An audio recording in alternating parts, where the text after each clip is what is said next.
এদেরকে ধরে ধরে খাম্বার সাথে বেঁধে রাখা দরকার ছিল। আমি মনে করি রাস্তার মোড়ে তাদেরকে বেঁধে থুতু নিক্ষেপ করা দরকার ছিল।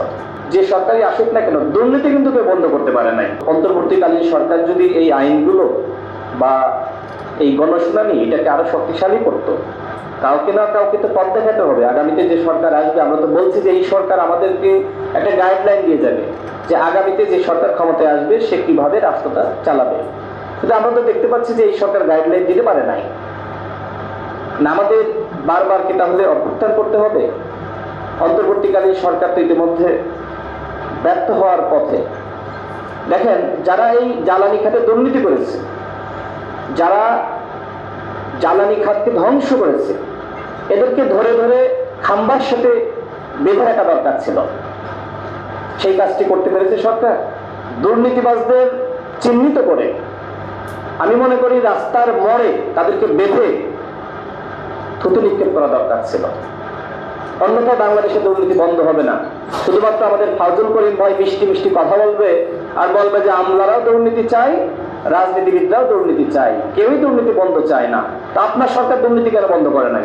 যে সকল প্রতিষ্ঠান রয়েছে যারা বিদ্যুৎ উৎপাদন করে বা সরকার যাদেরকে দায়িত্ব দিয়েছে, তাদেরকে 7% মুনাফা করতে সুযোগ দেওয়া যায়, কিন্তু তারা মুনাফা করছে 18%। দেখেন কিভাবে লুটপাট, অর্থাৎ সরকারের পক্ষ থেকে দুর্নীতির সুযোগ করে দেওয়া হয়েছিল আওয়ামী লীগের আমলে।